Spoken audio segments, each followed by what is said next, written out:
crente é santo.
Beleza, acertar, irmãos, nós vamos nesse instante abrir as Escrituras, na primeira epístola de João, capítulo 3.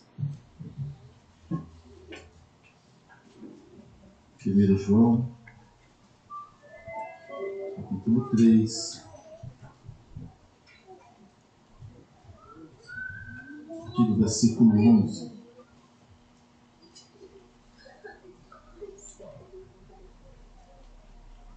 João 3, a partir do versículo 11. Diz assim a palavra do Senhor. Porque a mensagem que ouvistes desde o princípio é esta, que nos amemos uns aos outros. Não segundo Caim, que era do maligno e assassinou a seu irmão. E por que o assassinou? Porque as suas obras eram más e as de seu irmão justas. Irmãos, não vos maravilheis se o mundo vos odeia. Nós sabemos que já passamos da morte para a vida, porque amamos os irmãos. Aquele que não ama, permanece na morte. Todo aquele que odeia a seu irmão é assassino. Ora, vós sabeis que todo assassino não tem a vida eterna permanente em si. Nisto conhecemos o amor, que Cristo deu a sua vida por nós e devemos dar nossa vida pelos irmãos. Todos juntos, versículo 17 e 18. Versículo 17 e 18. Ora, aquele que possuir recursos deste mundo e vir a seu irmão padecer necessidade e fechar-lhe o seu coração, como pode permanecer nele o amor de Deus? Filhinhos, não amemos de palavra nem de língua, mas de fato e de verdade. E nisto conheceremos que somos da verdade, bem como perante ele tranquilizaremos o nosso coração. Pois se o nosso coração nos acusar, certamente Deus é maior do que o nosso coração e conhece todas as coisas.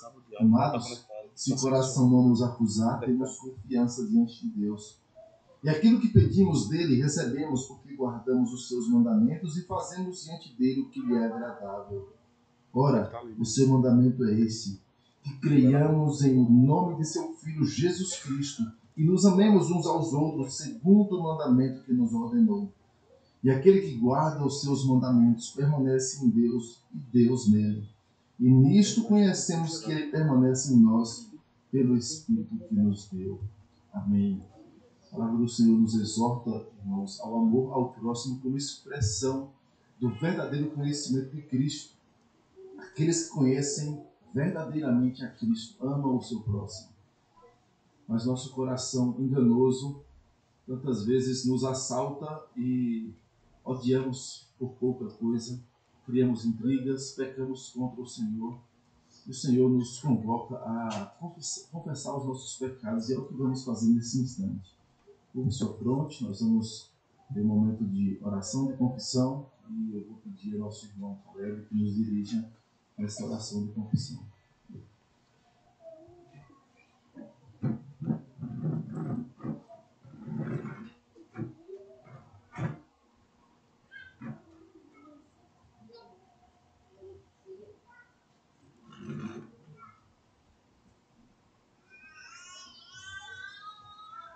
Santo, santo, santo é o Senhor dos exércitos.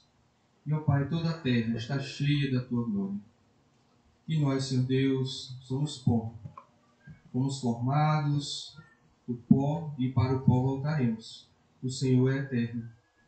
E por isso, Senhor Deus, nos dirigimos a Ti com humildade, pedindo a Tua misericórdia, porque só Tu é quem pode ouvir as nossas orações e tem poder para poder atendê-las, Senhor Deus. Ó Pai, tem misericórdia de nós. Nós somos pecadores. Quebramos a Tua lei continuamente, todos os dias. Toda ela, Senhor Deus. E a Tua lei é perfeita. Ela é reflexo do Teu caráter, ó Pai. E por isso nós te pedimos perdão. Perdão porque nós não te adoramos como deveríamos. Perdão porque somos idólatras em nossos corações. Perdão porque nós não damos bons exemplos neste mundo caído. Perdão, Senhor Deus, porque nós negligenciamos o Teu dia santo. Perdão, Senhor Deus, porque nós somos insubmissos às nossas autoridades. Perdão, Pai, porque roubamos, porque somos adúlteros, porque matamos os nossos irmãos em nosso coração, matamos o nosso inimigo no nosso coração, e Tu nos manda amá-los, Senhor Deus, orar por eles. O Pai, perdoa porque nós cobiçamos. Perdoa, Senhor Deus, porque nós não agimos da forma como deveríamos agir. Nos perdoa, ó Pai, porque nós falamos mal, Senhor, dos outros. Perdoa-nos, ó Pai, porque a nossa língua é uma espada afiada para ferir aqueles que estão ao nosso redor. Senhor Deus, eu te peço, transforma o nosso coração. Nos dá piedade, Senhor Deus. Nos santifica com Teu Santo Espírito. Nos ajuda, Senhor Deus, porque nós não podemos fazer isso por nós mesmos. Mesmo regenerados, ó Pai, ainda temos aquele velho malandro, como dizia Martinho Lutero, dentro de nós. Nos vivifica dia após dia, Senhor Deus, com o Teu Santo Espírito, para que possamos, cada dia mais, nos parecer mais com o nosso Salvador e Redentor Jesus Cristo, que é homem perfeito. Senhor Deus, é isso que te pedimos, confiados no sacrifício de Cristo Jesus, e agradecemos, ó Pai, porque este sacrifício foi suficiente para nos perdoar todos os pecados, pagar a dívida que tínhamos contigo, Senhor Deus. E é em nome dele, o nosso advogado, que te oramos. Amém. Amém. Irmãos, nós vamos de pé entoar o hino Compaixão, de número 73.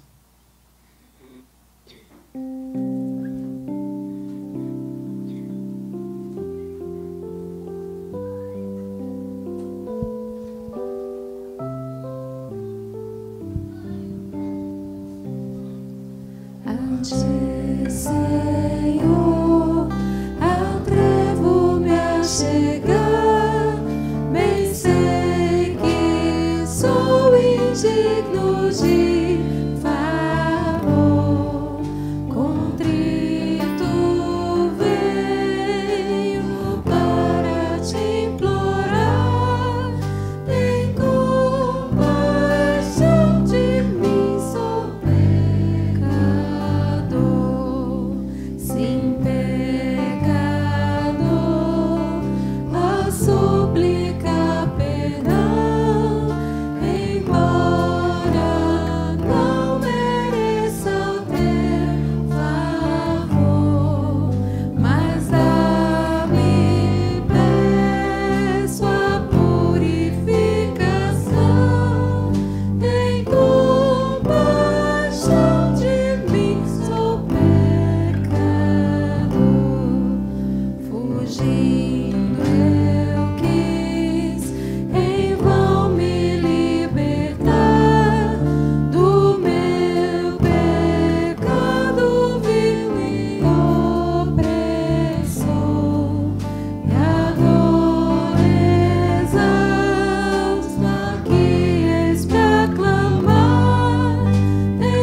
Assentai-vos.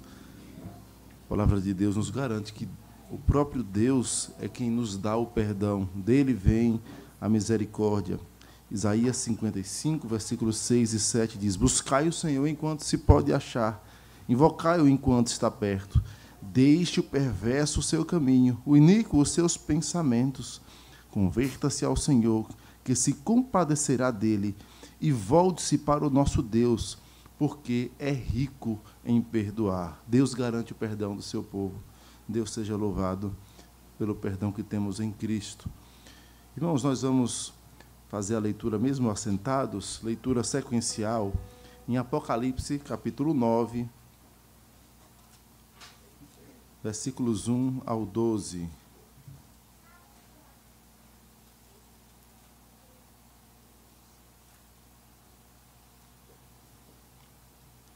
Leitura alternada de Apocalipse, capítulo 9, versículos 1 ao 12.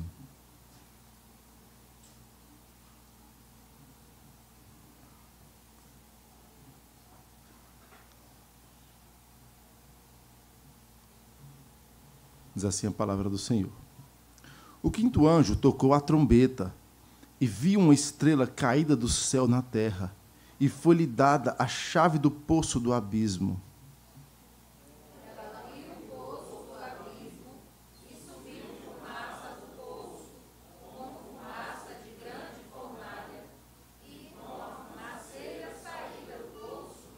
Escureceu-se o sol. Também da fumaça saíram gafanhotos para a terra, e foi-lhes dado poder como que tem os escorpiões da terra.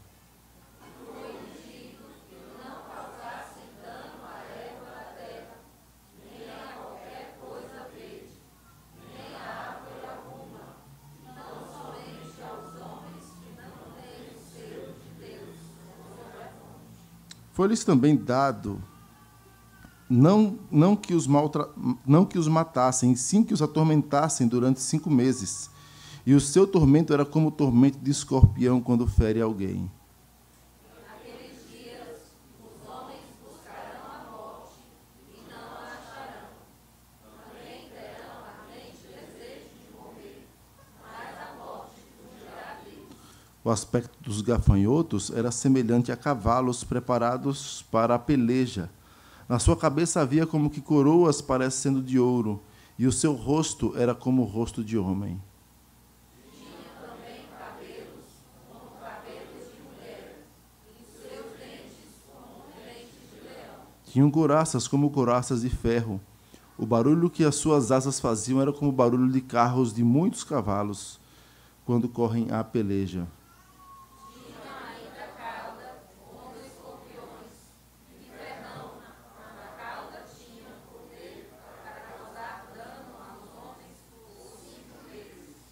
E tinham sobre eles como seu rei o anjo do abismo, cujo nome em hebraico é Abaddon e em grego Apolion.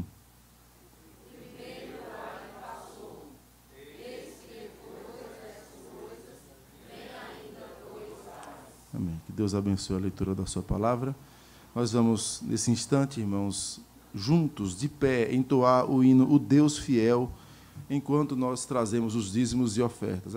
Aqueles que nos visitam, não sintam-se constrangidos, é um momento específico da igreja, mas se quiserem fazê-lo, sintam-se à vontade.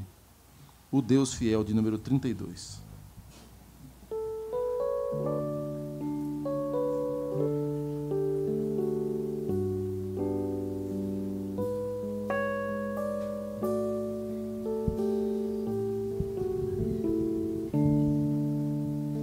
Tu és fiel, Senhor, ó Pai celeste.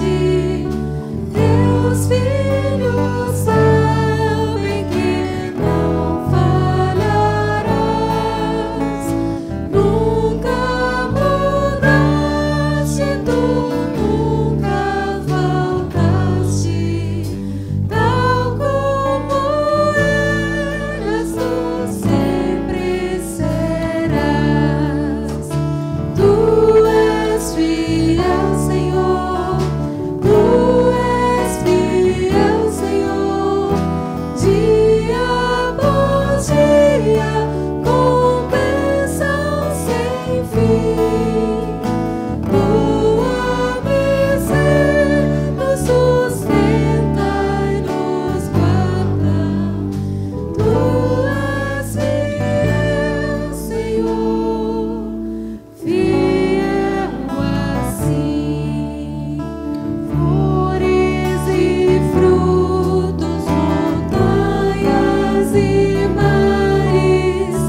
bondade, por tua misericórdia, dia após dia, renovado em nosso favor. Louvamos o teu nome, Senhor, porque tu és o Deus, Senhor, que nos sustenta. E louvamos o teu nome também, Senhor, pela oportunidade de te devolver dízimos e ofertas, Senhor. E que, para a expansão, Senhor, do teu reino, Senhor, te somos gratos, Senhor, por essa oportunidade. E te rogamos, Senhor, que tu possa ser com aqueles, Senhor, que por algum motivo não puderam contribuir, Senhor, e devolver, Senhor, a ti, Senhor. Ser com os nossos irmãos, Senhor, que padecem qualquer tipo de dificuldade, na busca, Senhor, de emprego, Senhor. Ser misericordioso, gracioso, Senhor, como tu és, Senhor. E abençoa, Senhor, todos os atos, Senhor, desse culto, Senhor. É a oração que fazemos. Gratos por tudo, em nome santo e poderoso de Cristo.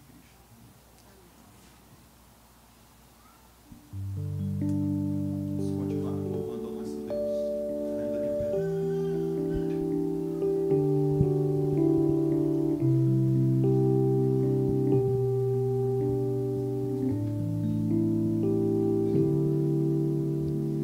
Venho, Senhor, minha vida oferecer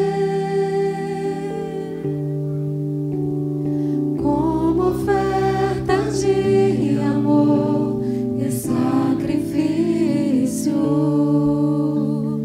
Quero minha vida a ti entregar como oferta viva em teu altar. Venho, Senhor, minha vida oferecer como oferta de amor e sacrifício. Quero minha vida a ti entregar como oferta viva em teu altar.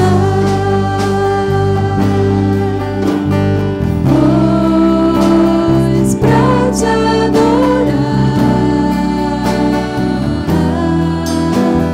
foi que eu nasci. Cumpre em mim o teu querer.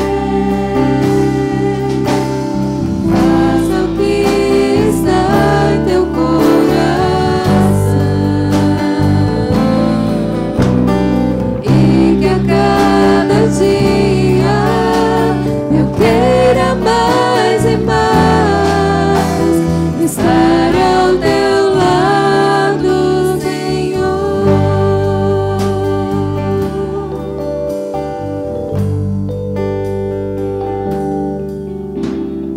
Venho, Senhor, minha vida oferecer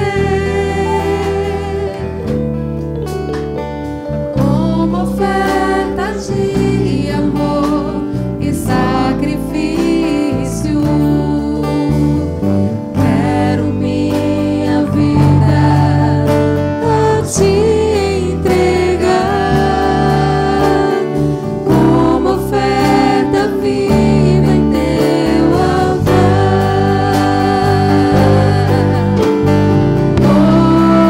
Pois pra te adorar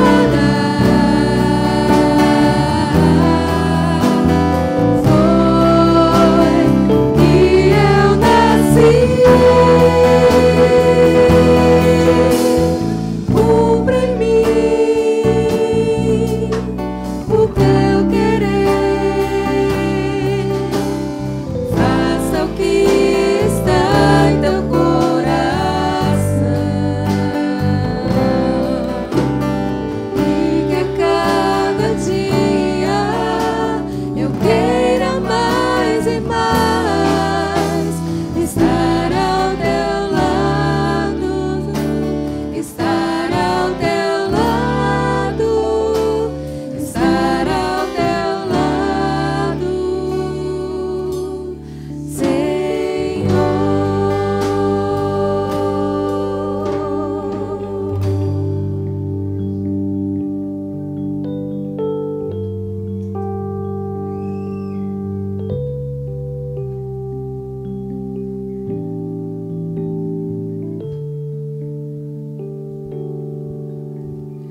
Seja engrandecido, ó Deus, na minha vida. Tu és o Deus da minha salvação. És a minha rocha, a minha segurança. Meus lábios sempre te exaltarão. Aleluia. Aleluia. Te louvo, pois sei que sobre todos és Senhor. Aleluia. Aleluia. Te louvo, pois sei que sobre todos és Senhor. Seja engrandecido, ó Deus da minha vida. Tu és o Deus da minha salvação. És a minha rocha, a minha segurança. Meus lábios sempre te exaltarão.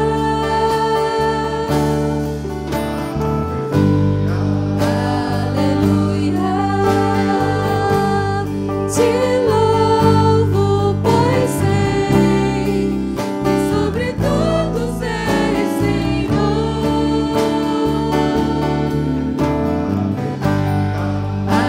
Aleluia. Te louvo, pois sei que sobre todos és Senhor.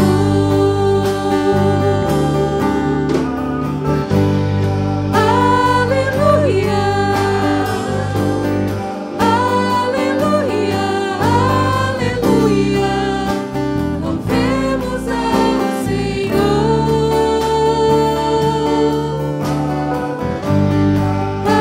Aleluia.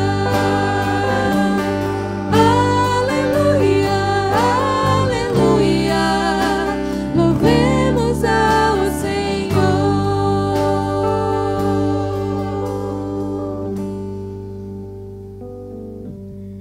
Podem sentar, irmãos. Continuar louvando a nossa Deus.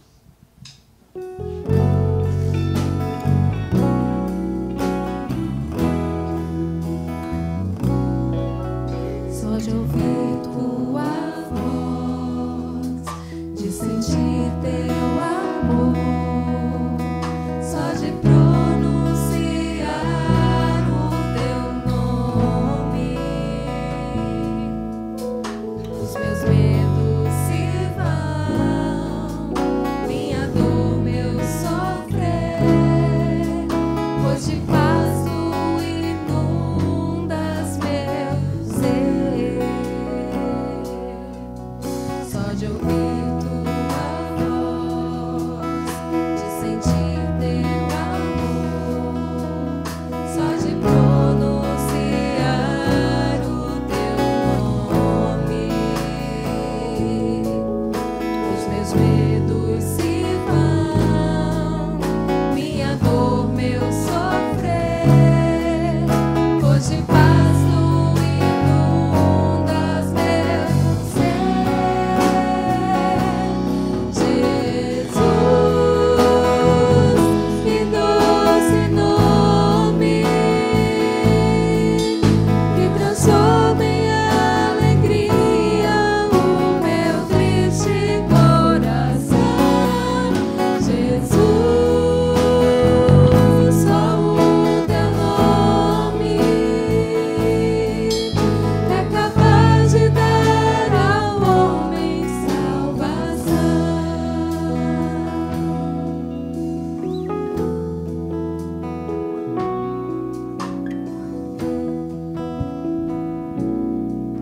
Só de ouvir tua voz, de sentir teu amor,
teus altares, Senhor, Rei meu e Deus meu.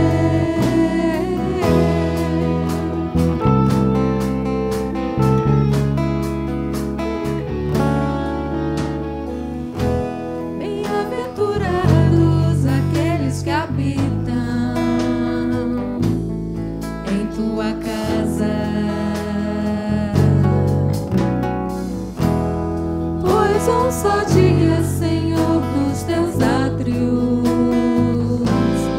vale mais que 1000. O pardal encontrou casa e andorinha ninho para si. Eu encontrei teus altares, Senhor, Rei meu e Deus meu. Eu encontrei teus altares, Senhor, Rei meu e Deus meu.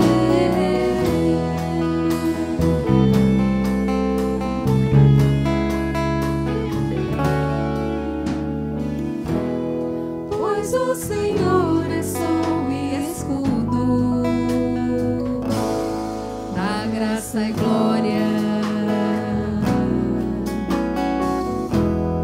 Não negará bem algum aos que vivem corretamente. O pardal encontrou casa, andorinha ninho para si.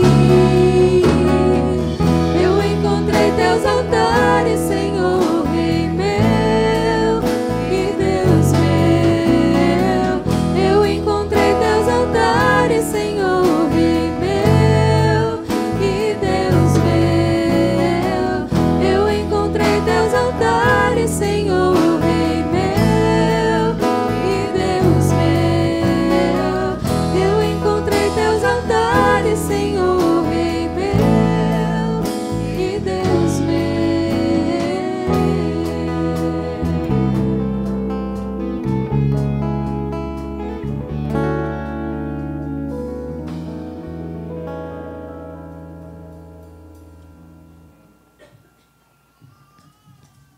Os irmãos, nós ainda vamos orar ao Senhor em oração de intercessões, ações de graças. Curve sua fronte.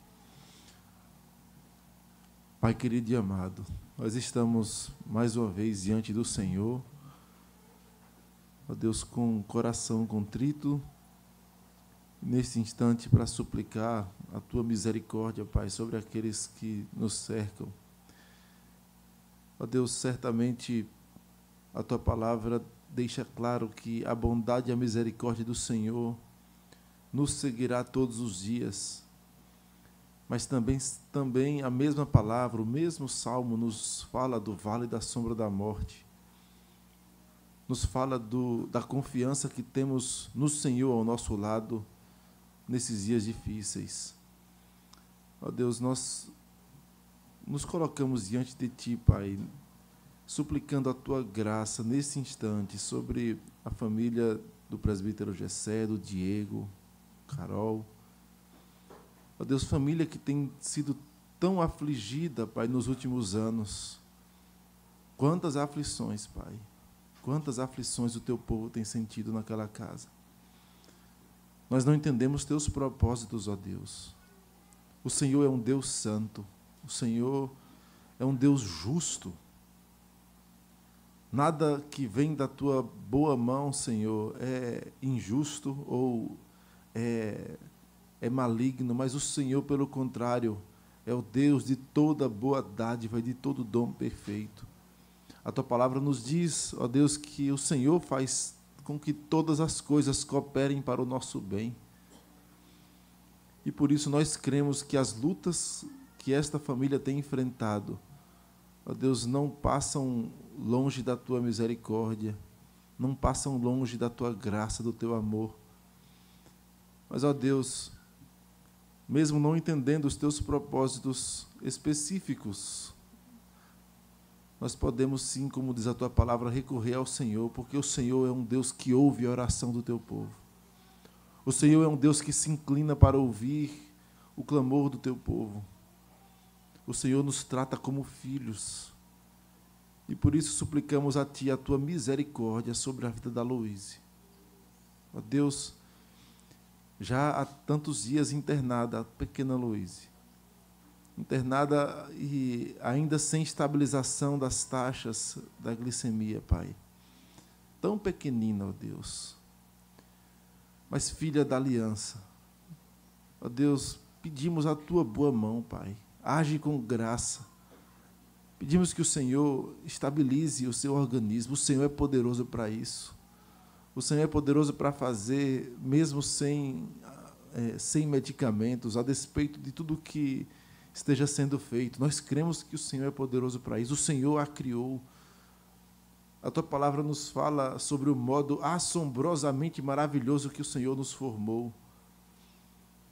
E nós cremos que o Senhor é poderoso para sustentar, ó Deus, a saúde da pequena Luíse. Por isso, suplicamos por graça.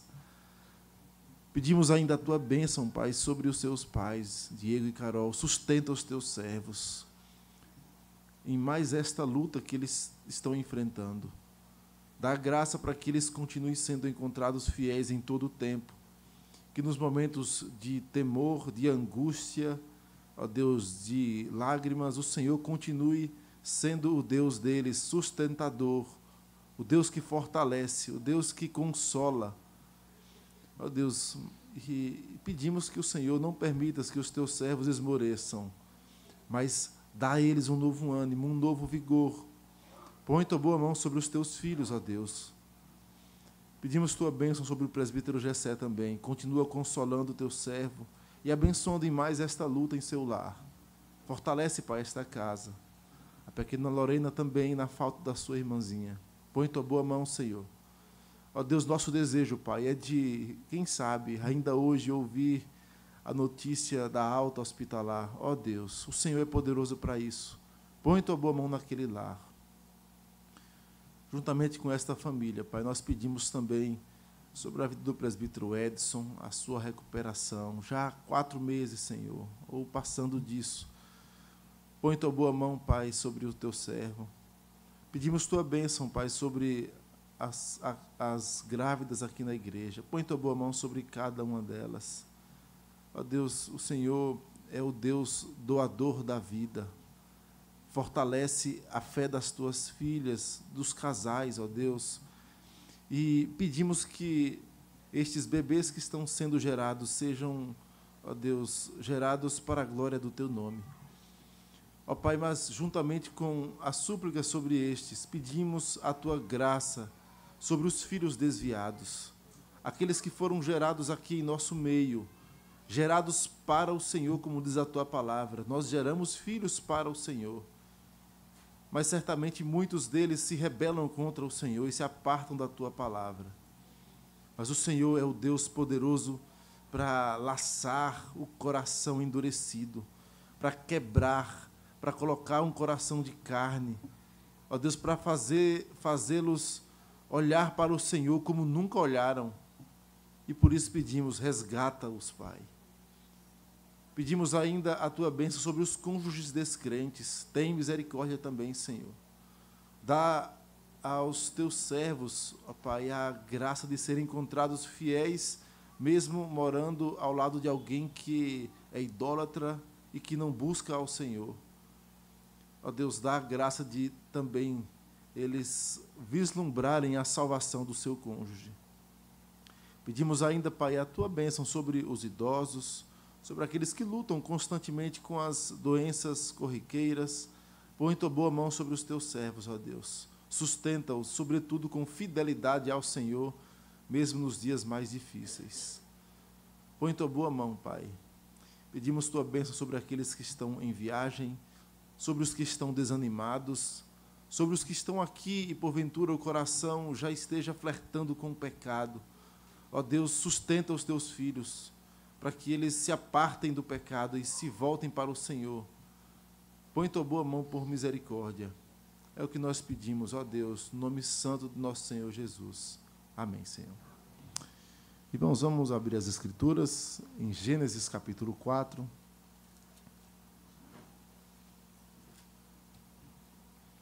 versículos 8 a 16.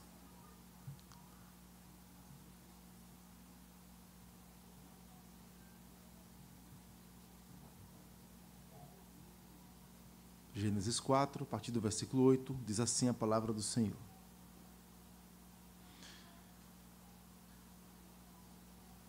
Disse Caim a Abel, seu irmão: vamos ao campo. Estando eles no campo, sucedeu que se levantou Caim contra Abel, seu irmão, e o matou. Disse o Senhor a Caim: onde está Abel, teu irmão? Ele respondeu: não sei. Acaso sou eu tutor de meu irmão? E disse Deus: que fizeste? A voz do sangue de teu irmão clama da terra a mim.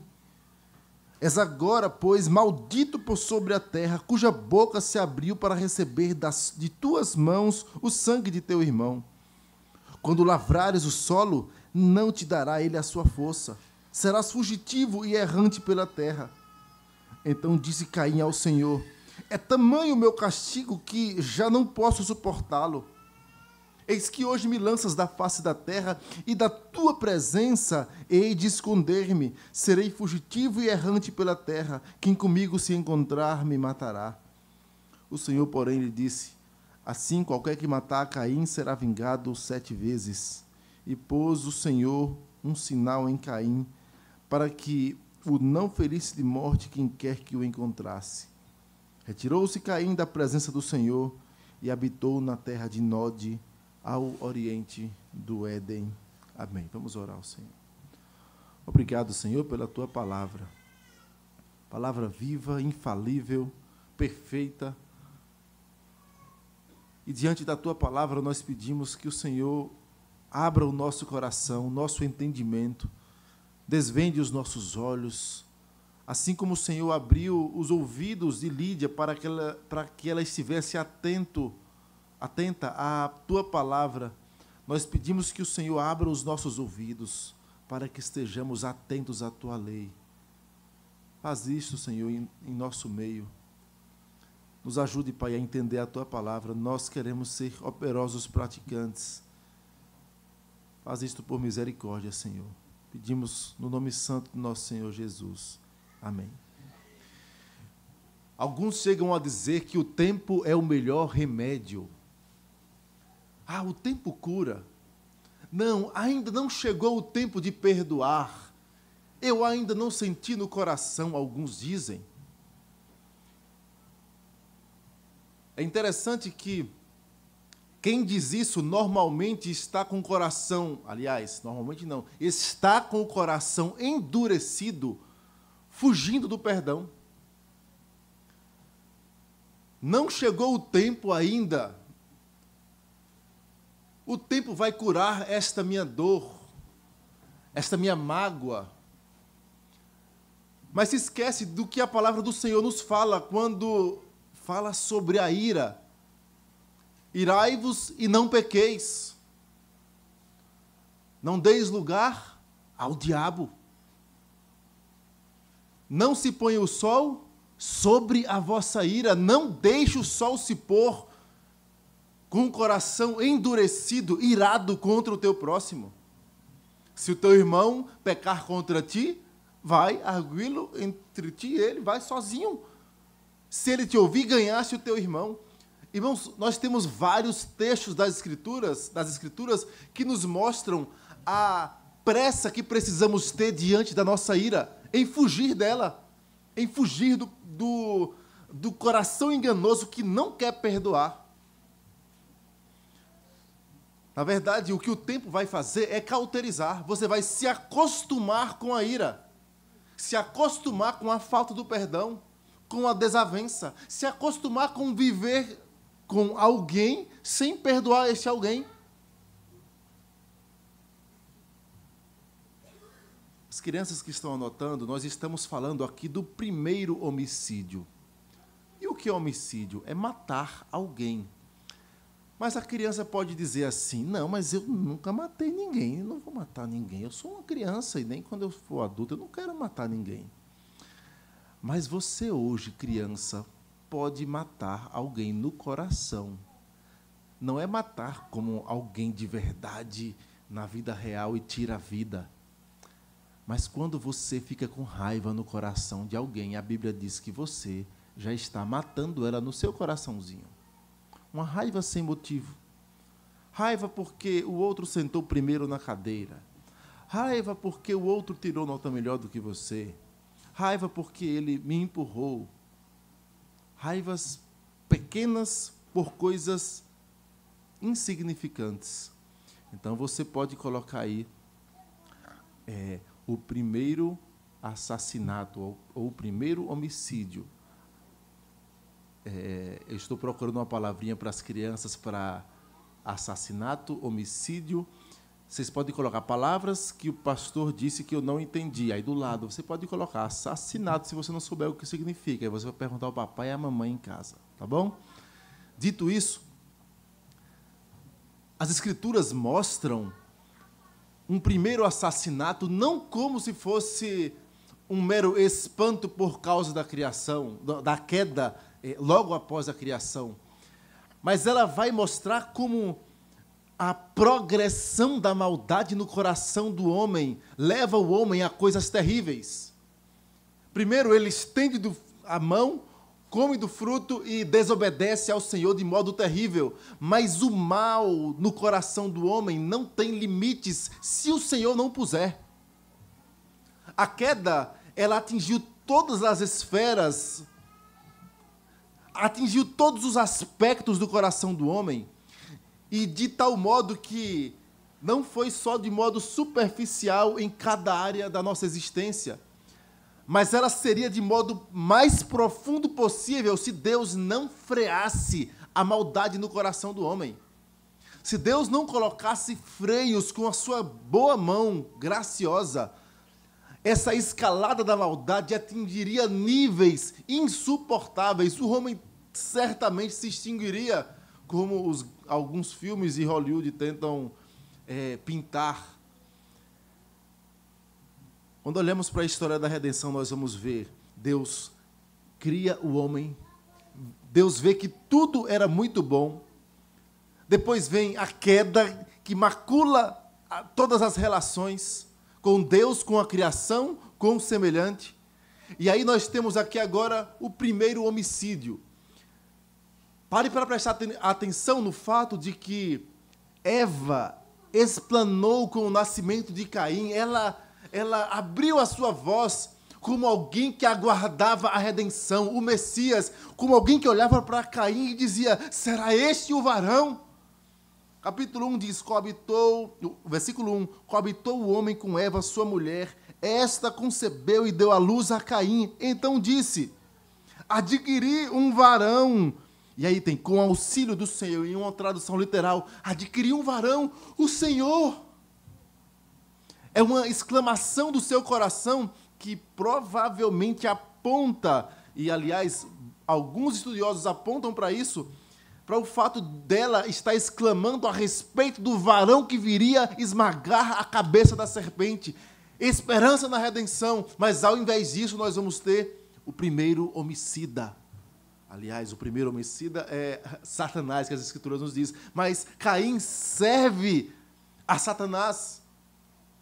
As Escrituras vão colocar Caim em um posto de alguém como a descendência da serpente.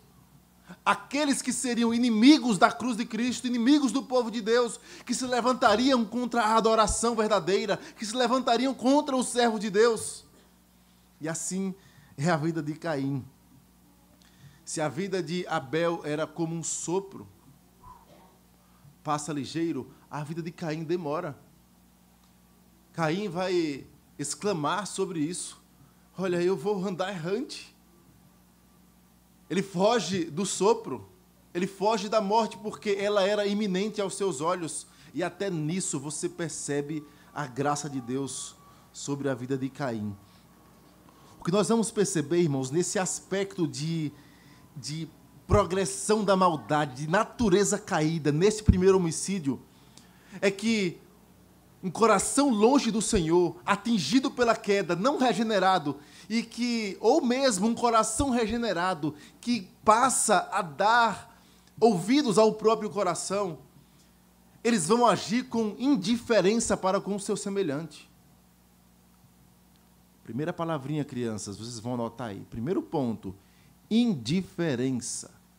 Se você não sabe o que significa indiferença, uma expressão muito comum é: não estou nem aí, não quero nem saber, pouco me importa. É como um coleguinha seu que faz alguma coisa que você não gosta e aí ele vai e toma uma queda no chão. Aí você faz assim: achei foi bom, não estou nem aí. Só que isso, meus irmãos, não é algo agradável. Crianças, as Escrituras não nos falam para nós festejarmos com a derrocada alheia, com, vou dar o termo para as crianças, com o tropeço do nosso colega. Voltando para o texto, irmãos, o que nós vamos perceber em Caim, esse aspecto de indiferença, já é reflexo do próprio pecado do seu pai Adão. Adão agiu assim com Eva. Quando Deus pergunta: Adão, onde estás? Quem te fez saber que estavas nu? Comeste da árvore que eu te ordenei não comesses? E a resposta de Adão é de total indiferença para com a vida de Eva. Ele diz: a mulher que tu me deste. Adão pouco se importou com as consequências de lançar sobre Eva a carga que pertencia a ele como chefe do lar. E aí você vê o reflexo em Caim. Caim, com o coração endurecido, ele diz: olha, acaso sou eu tutor de meu irmão? A palavra traduzida por tutor é a mesma para guardador. Eu sou aquele que tem o dever de guardar a vida do meu irmão? Eu tenho o dever de proteger o meu irmão? De promover a vida dele? Irmãos, o que nós vamos perceber é que o que acontece aqui é a quebra do mandato social. Crianças que estão anotando, palavras que não entendi. Mandato social. Vocês vão perguntar em casa aos pais: papai, mamãe, o que é mandato social? Porque eu vou explicar ao papai e à mamãe de vocês aqui. Mandato social são as ordens dadas por Deus, mandatos dados por Deus na criação. Deus deu ordens ligadas a ele. Quando Deus ordena, não coma do fruto. Quando Deus ordena a Adão, as ideias ligadas ao relacionamento com ele, a prestação de contas para com ele é mandato espiritual. Mas as ordens ligadas ao seu semelhante, dizendo: enchei, multiplicai a terra, povoai a terra, são ordens ligadas à promoção da vida. Ordens ligadas a guarde a vida do seu semelhante. Você é guardador do seu semelhante.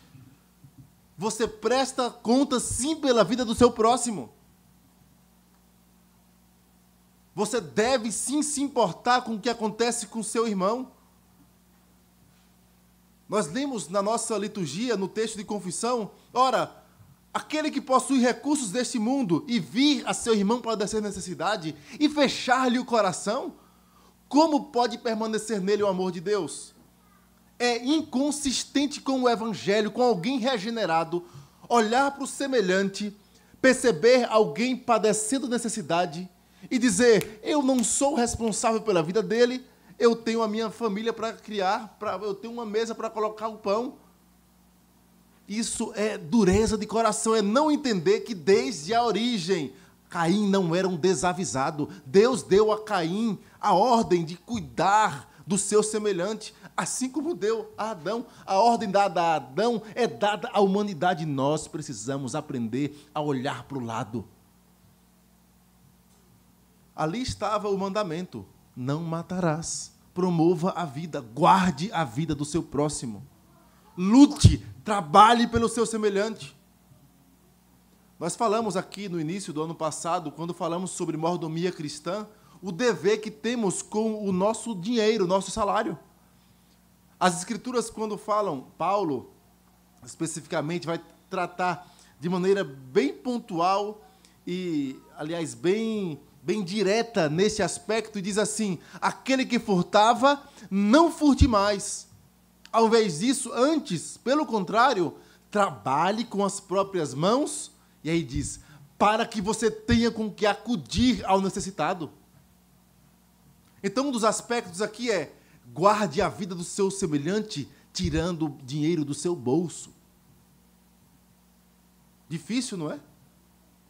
É difícil nós tirarmos do nosso conforto. É óbvio que não é lícito tirar o pão da boca dos filhos para dar ao estranho ou dar a outro e deixar o filho com fome. Mas não estou falando do pão, mas das migalhas mesmo, ou mesmo dos excedentes que nós temos, dos luxos que temos. E dizemos, não, eu preciso manter a minha casa, eu vou baixar a minha qualidade de vida, enquanto o próximo está lutando para colocar um pão na mesa. Eu não sou o guardador do meu irmão. Nós, irmãos, quando nos omitimos em ajudar o nosso semelhante, em olhar para o lado, nós estamos quebrando este mandamento, quebrando o não matarás. Nós somos, sim, guardadores do nosso irmão. O mandato social é quebrado ali. Indiferença. E é interessante que o assassinato começou com ira. Deus fala, Caim, por que se descaiu o teu semblante? Por que estás irado? O assassinato começou ali, no coração. O Senhor Jesus diz, aquele que se irá sem motivo contra o seu irmão, já o assassinou.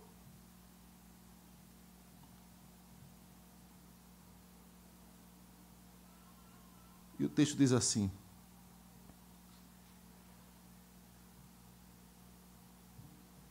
onde está Abel, teu irmão? Ele respondeu, não sei. Acaso sou eu tutor de meu irmão? Pense que audácia. A ira de Caim foi tamanha que a sua resposta para o Senhor já foi uma resposta arrogante, como alguém que não tem consciência de que Deus tudo sabe e tudo vê. Alguém querendo enganar o Senhor. É como Adão tentando se esconder no jardim, Caim tentando esconder um crime. Não sei. Não sou responsável pela vida do meu irmão. E perceba que um pouco antes, Moisés, escrevendo o Gênesis, narra, olha, Deus alertou o seu coração. Deus lhe alertou, olha, o teu pecado, o pecado jaz à porta. O seu desejo será contra ti, mas cumpre a ti dominá-lo. Abre o olho, Caim.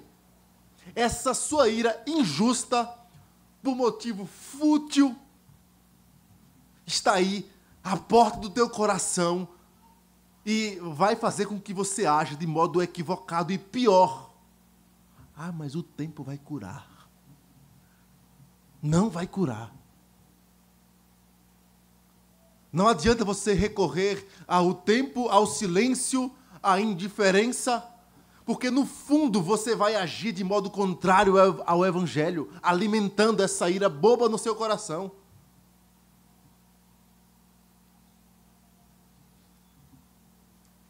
Eu não sou tutor do meu irmão.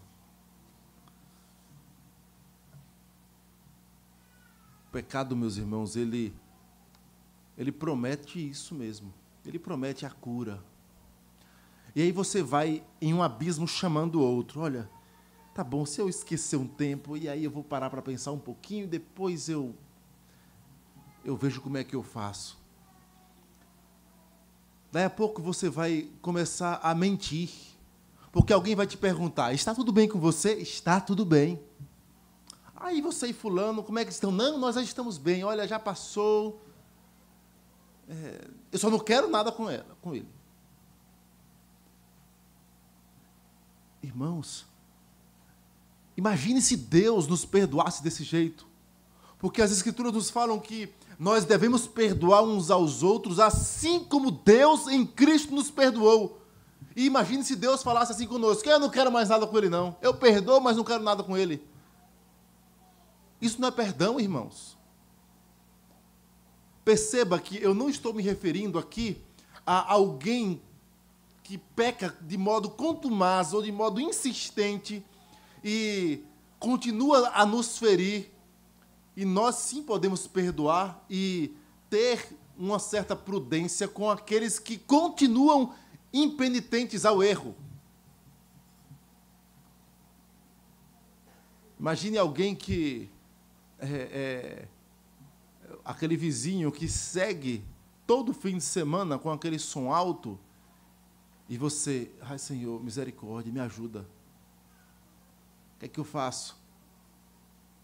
Você não vai colocar o som alto para rebater. A vontade do coração é de pegar o som aqui. Peraí, aqui, você vai ouvir aqui agora também. Vou evangelizar.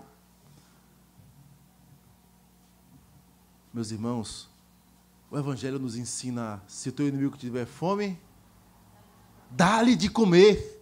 Tiver sede, dá-lhe de beber. Ah, mas eu não tenho nada a ver com ele, não sou tutor dele, não sou guardador da vida dele, não tenho nenhuma responsabilidade sobre a vida dele. Tem sim, nós temos responsabilidade sobre a vida do nosso semelhante. A frieza de Caim assusta.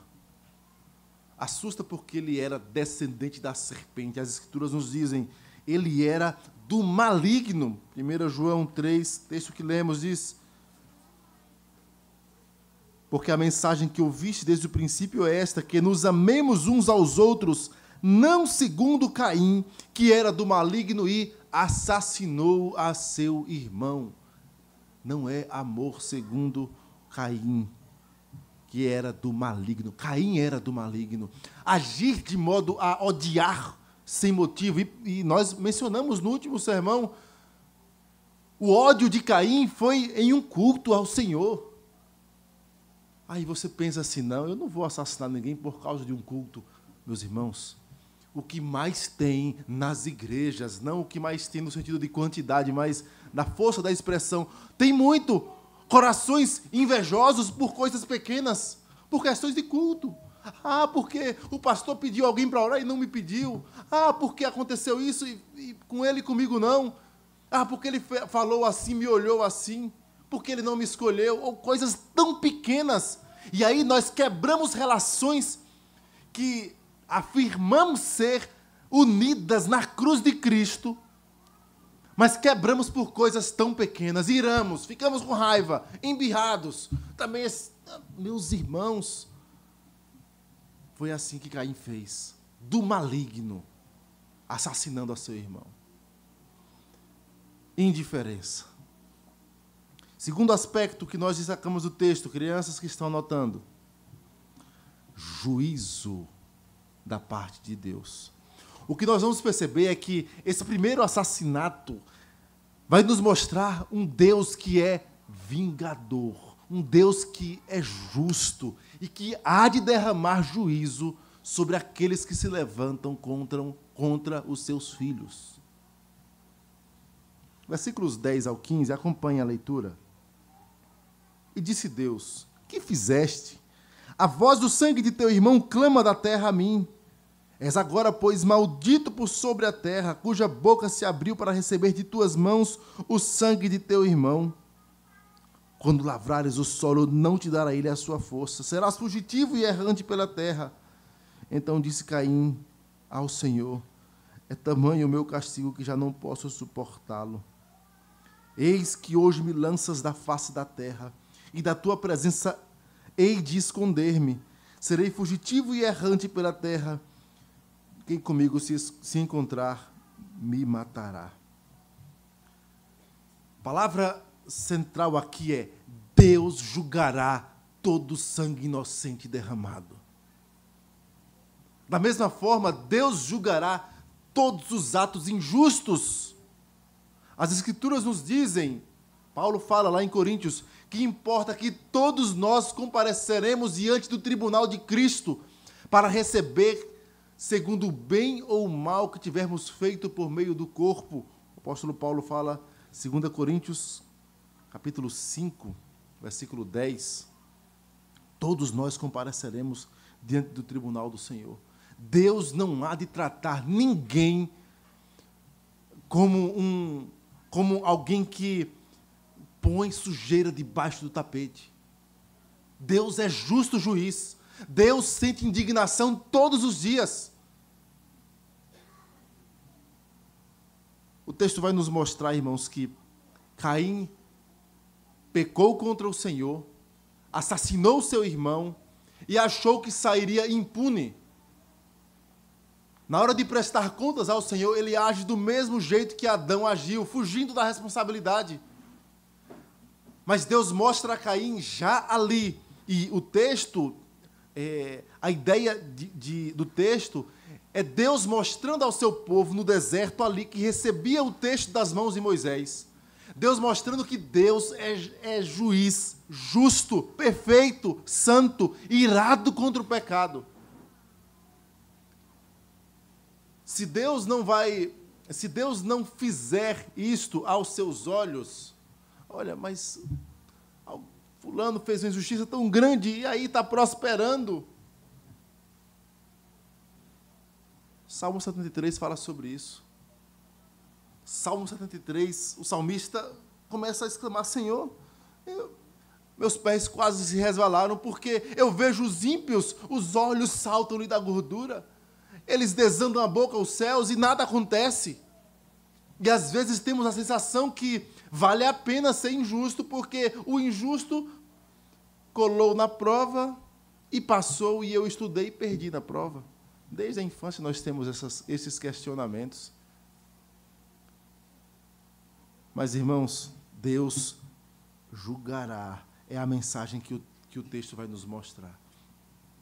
Você vai perceber que o juízo de Deus sobre Caim afeta os 3 mandatos: espiritual, cultural e social. Eu vou na ordem inversa. Primeiro do cultural, porque ele diz, olha, a terra não vai te devolver o suor do teu rosto com sustento. Você vai ter dificuldade de buscar o alimento do trabalho da terra. E por quê? Você deve se recordar que Caim era lavrador. E o peso da mão de Deus é sobre você, Caim. Vai ser mais difícil ainda obter o sustento da terra, além da maldição colocada sobre a terra. Deus falou para Adão: maldita é a terra por tua causa. E para Caim vai dizer: olha, maldito és tu. É interessante que Adão e Eva não recebem a maldição direta da parte de Deus, como eles sendo malditos. Deus fala: maldita é a terra, maldita é a serpente, mas para Caim diz: maldito és tu. Peso da mão de Deus sobre o descendente da serpente que se levanta contra o povo de Deus. Juízo. O texto fala ainda, versículos 13 e 14.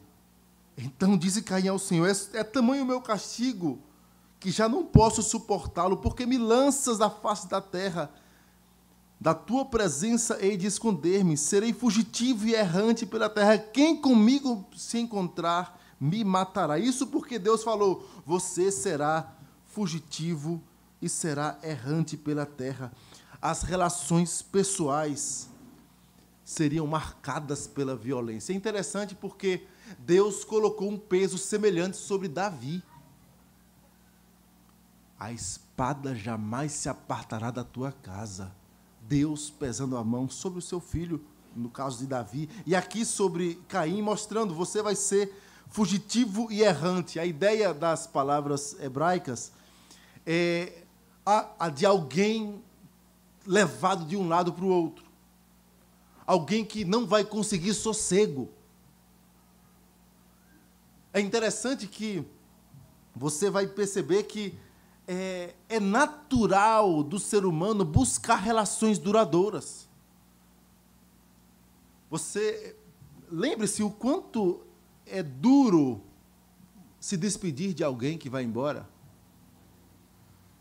A pessoa passou só um mês em sua casa, na hora do tchau, a depender do visitante, você fala assim, né?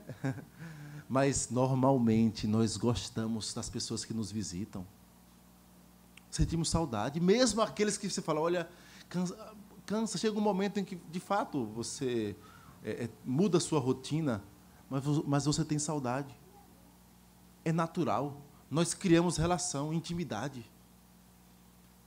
O peso de Deus na vida de Caim foi: você vai viver com saudade o tempo todo. Você não vai conseguir relações duradouras. Você vai ser fugitivo.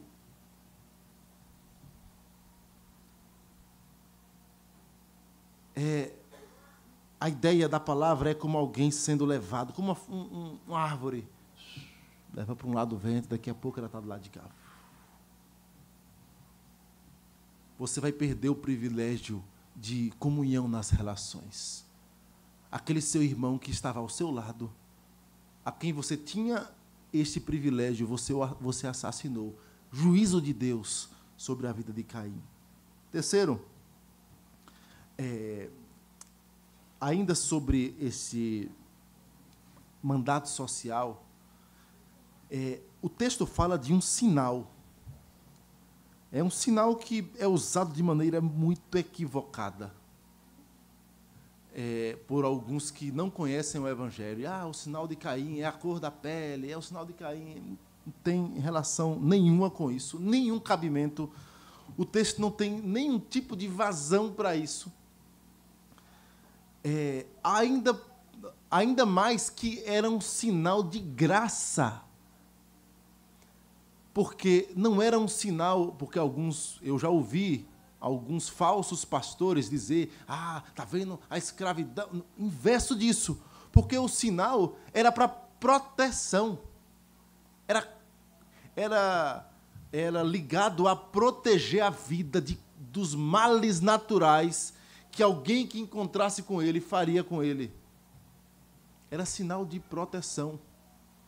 Além disso, nós temos um grande dilúvio logo posteriormente erradicando a descendência de Caim. Voltando para o texto, ele vai dizer que esse sinal é visível, é um sinal de manutenção, e o texto não fala que os descendentes de Caim carregariam o sinal de Caim. A proteção foi sobre a vida de Caim, e não sobre toda a descendência de Caim. Mas o terceiro aspecto, ainda ligado aqui ao juízo de Deus, é o peso a respeito do relacionamento com Deus, ligado ao mandato espiritual. Ele percebe, eu vou viver longe do Senhor, longe da presença do Senhor. Irmãos, este de fato é o pior dos juízos. O pior peso da mão de Deus sobre alguém é ter este alguém longe da sua graça, longe da sua boa mão, longe da comunhão com Deus. Caim reconhece, olha, eu estou lançado da tua presença. Eu hei de me esconder da tua presença. O que é que você se recorda? Alguém se escondendo da presença de Deus. Adão. Tive medo e me escondi. Só que se em Adão, Deus pega o animal, mata um animal, pega as peles do animal, aquele primeiro sacrifício, e cobre a vergonha do pecado, agora para Caim não há esta oportunidade. Por quê? Porque Caim era do maligno, como diz as Escrituras. Assim, um coração que vive a indiferença com o seu semelhante, um coração que despreza o seu semelhante, ele está agindo como Caim. Maldito és tu, Caim, disse o Senhor. Maldito és tu. Mas perceba que o sinal que Deus dá para ele é um sinal que revela essa graça. Mesmo no juízo de Deus temporal a Caim, e aqui eu falo juízo temporal, Porque Deus não estava dando para Caim, ali naquele instante, o inferno ou o lago de fogo. Deus estava dando juízo aqui, ainda nesta terra. Mesmo esse juízo temporal, ele é carregado com graça da parte de Deus. Quando Deus dá esse sinal e quando Deus promete ainda a questão da vingança sobre aqueles que se levantarem contra Caim. Graça da parte de Deus. Mas isso não é algo perene. Por quê? Porque aqueles que se rebelam contra o Senhor, contra a sua vontade, ainda que nesta vida recebam juízos temporários e experimentem da graça de Deus, graça comum e temporal, hão de receber juízo eterno. O afastamento que era físico e espiritual, temporal, ali estava apontando para um afastamento eterno, em que Deus derramará ira, juízo sobre aqueles que odeiam os seus irmãos.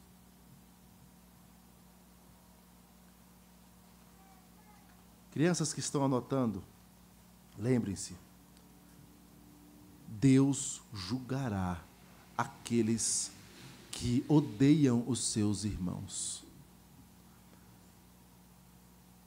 Vocês podem colocar aí a aplicação. Aprenda a fazer o bem, mesmo aqueles que te fazem o mal. Aprenda a fazer o bem, mesmo aqueles que te fazem o mal. Não é fácil. No caso de Caim, foi bem pior do que isso, porque Abel não fez o mal a ele. Abel simplesmente adorou ao Senhor de modo aceitável, e ele, com seu próprio coração, enciumado, arrogante, orgulhoso, assassinou a seu irmão. Mas em terceiro e último lugar, versículos 14 e versículo 16, nós vamos perceber a expressão terrível. Eis que hoje me lanças, vamos ler juntos, 14 e 16. Eis que hoje me lanças da face da terra, e da tua... Serei fugitivo e errante pela terra. Quem comigo...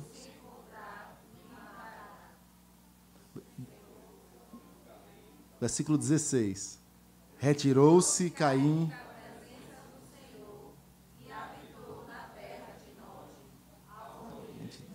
ao oriente do Éden.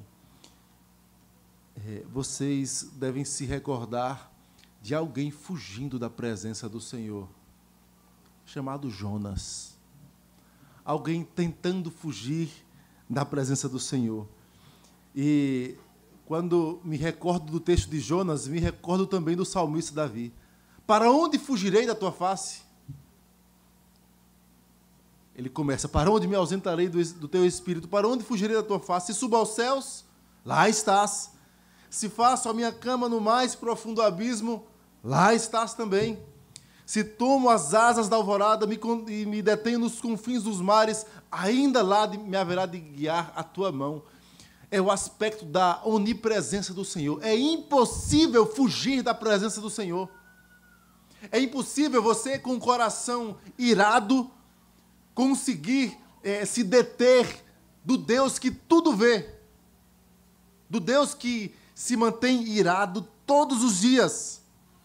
Mas perceba que há aqui o aspecto da quebra do mandato espiritual, da fuga deliberada da presença de Deus. Olha, é alguém que tem medo da ira de Deus e quer continuar com esse medo, porque prefere viver a desobediência. Porque não escolheu o caminho do arrependimento. Porque não escolheu o perdão. E ele fala, olha, ele foi para a terra de Nod. Nod significa errante. Para a terra dos errantes, dos fugitivos. Eu vou continuar vagueando, vivendo a minha vida do meu jeito. levado de um lado para o outro, como palha que o vento dispersa, como diz o salmista. Ao invés de estar arraigado no Senhor, Caim escolheu se arraigar no pecado. E o resultado disso é a terceira palavrinha aí, crianças: separação. Separação. Você se recorda que nós já temos dito sobre isso? Quando nós vamos observar a direção para onde Caim vai, lembre-se que Adão e Eva foram expulsos e querubins foram colocados ao oriente do Éden. As portas do jardim do Éden viradas para o oriente. E o homem expulso para o oriente. E o texto vai dizer que Caim vai mais a oriente. Você vai um pouco mais à frente, você vai perceber que Ló escolhe as campinas do oriente. Você vai perceber que nas Escrituras, andar para o oriente é andar para longe de Deus. É escolher para si, e aqui é didático no texto, é escolher para si a distância do Senhor. Mesmo que Deus está presente em todos os lugares. Mas é a ideia de eu não quero a comunhão com Deus. Esta é a escolha de Caim. Isaías 59, versículo 2, sobre a palavrinha separação, crianças. Anotem aí, textos que o pastor citou. Isaías 59, 2, diz assim: mas as vossas iniquidades fazem separação entre vós e o vosso Deus, e os vossos pecados encobrem o seu rosto de vós, para que vos não ouça. Andar para longe de Deus não é andar para onde Deus não está, mas é de fato escolher para si a quebra da comunhão, separação. É escolher o peso da mão de Deus. Porque aqueles que são filhos, eles vão ser resgatados, sim. Se o pecado faz separação, o Senhor providencia o retorno dos seus filhos. A alguns, Ele providencia com o peso da sua mão. Já citei em outra ocasião o que as Escrituras nos falam sobre Manassés. É, na minha opinião, o arrependimento mais duro das Escrituras. Porque as Escrituras falam de Paulo, por exemplo, ficando cego, mas falam de Manassés sendo arrastados de uma nação até outra com ganchos no nariz. E o texto diz assim, e após ele ser arrastado com ganchos no nariz, ele se voltou ao Senhor e orou e se arrependeu. E Deus lhe foi favorável. Deus ouviu a sua oração, o seu arrependimento. Os pecados trazem separação, e o ponto aqui é: desperte, acorde, fuja do pecado, volte-se para Deus. Caim vai para o oriente. Aqueles que se voltam para o Senhor é como quem se voltava para o tabernáculo, as portas voltadas para o oriente, e aí você volta para a presença de Deus, depois para o templo, porque era a manifestação da presença que Caim fugia, que Adão foi expulso, mas presença em que há restauração. Deus é poderoso para restaurar. Isaías 59, a partir do versículo 1, eu li o versículo 2, ele diz assim, abra a sua Bíblia, vale a pena nós conferirmos e acompanharmos com calma o texto.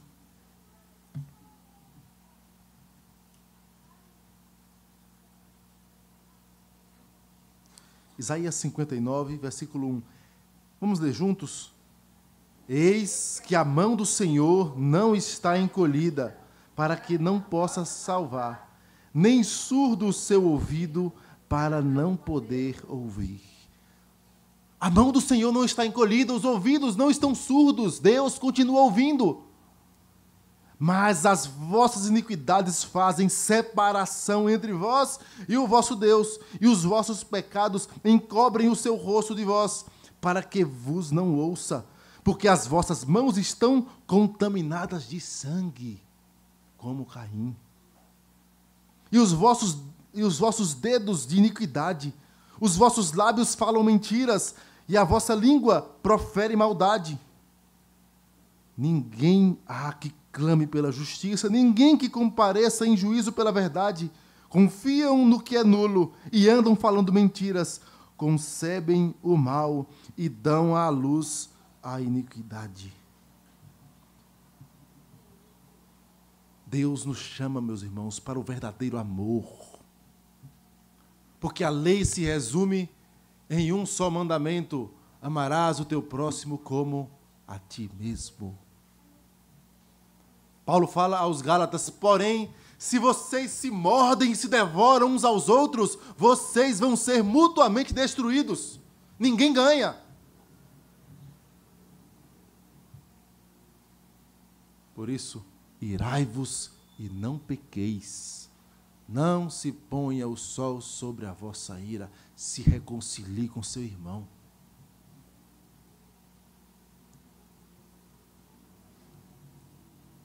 Nós falamos para as crianças e falamos a respeito da indiferença. Primeiro ponto, crianças: indiferença. Lembre-se de que a cruz de Cristo nos faz olhar para o nosso semelhante, não com indiferença, mas com verdadeiro amor. Se você quiser colocar na frente, criança, indiferença, aí você põe um tracinho com a setinha, que ao invés da indiferença você põe assim: amor. Não é amor só de palavras. Filhinhos, não ameis de palavras, disse o apóstolo João, que lemos na liturgia, mas de fato e de verdade. Sabe o que é isso? Com ações reais de amor.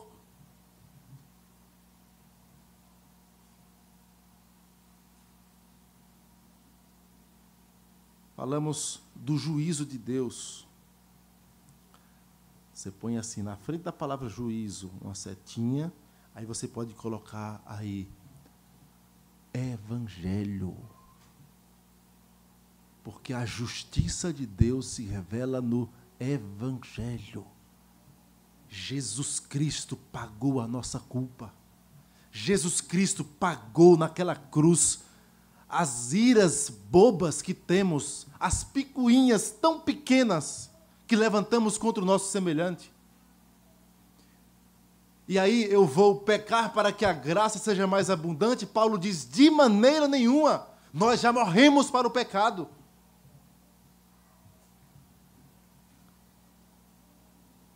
A cruz de Cristo nos livra do juízo de Deus. A justiça de Deus foi revelada no Evangelho. Jesus Cristo é o Evangelho. Não tem como fugir da ira de Deus com as próprias forças. Caim, olha, agora eu vou ser errante, vou andar. Uma coisa Caim não conseguiria fugir jamais do juízo de Deus. Ele até ia conseguir fugir da vingança, aliás, de alguém tentando matar. Qualquer um que me vê vai querer me matar, disse Caim. Ele ia conseguir fugir. Deus, na sua graça, ia proteger a sua vida com um sinal e ainda com vingança prometida sobre aqueles que se levantassem contra Caim, graciosamente. Mas ele não recorreu ao Evangelho, ao descendente da mulher, descendente que foi confundido com ele mesmo, que esmagaria a cabeça da serpente. Terceiro, se os nossos pecados fazem separação entre nós e o nosso Deus, a cruz nos reconcilia. Na frente aí de separação, crianças, vocês podem colocar reconciliação. Jesus Cristo é a reconciliação nossa com o Pai. E se Cristo nos reconcilia com o Pai, Ele naturalmente nos reconcilia com o nosso semelhante. Se nós temos reconciliação com Deus, Isso é consequência natural. Nós nos reconciliamos com os nossos irmãos. Justificados, pois, mediante a fé, temos paz com Deus, nós somos reconciliados. Paulo fala que Deus nos deu o ministério da reconciliação. Deus reconciliando o mundo consigo mesmo através de nós, embaixadores, que clamamos: reconciliem-se com Deus.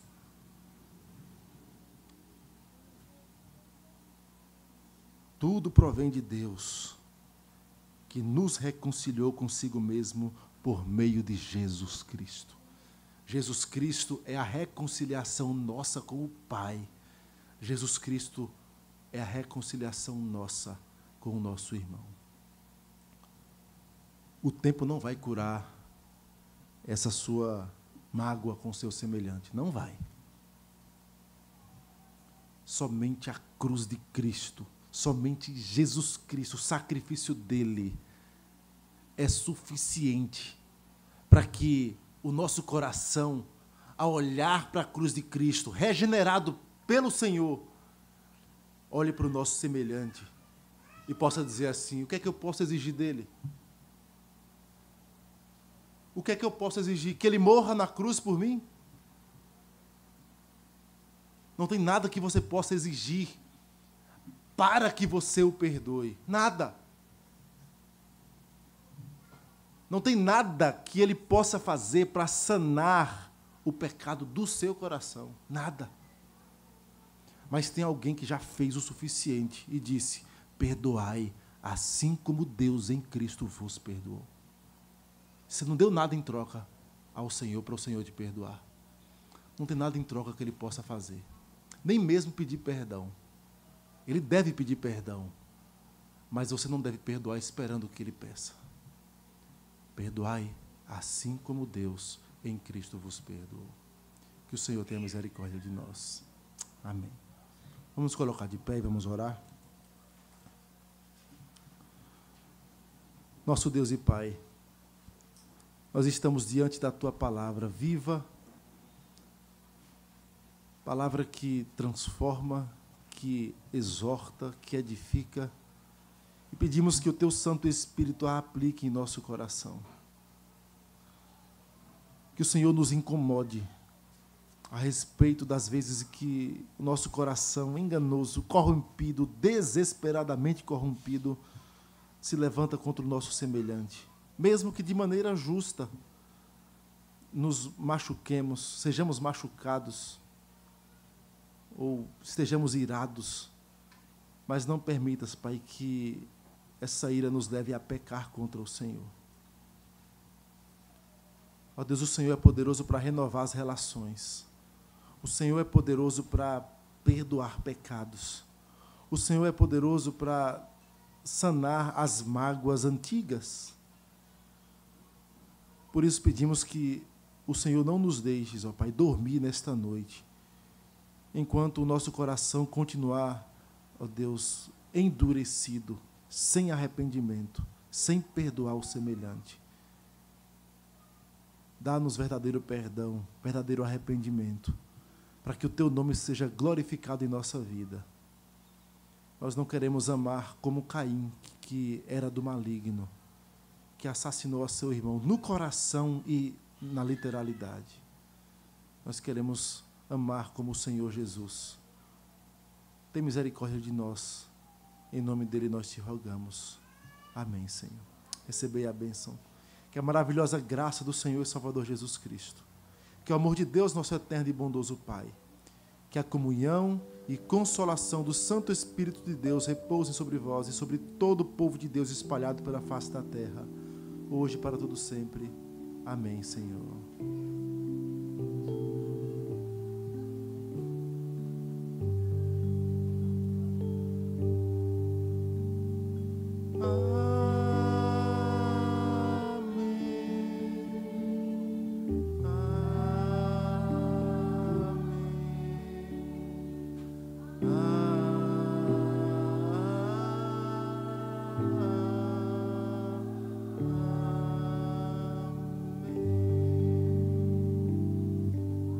Sentai-vos, aguarde o pós-lúdio.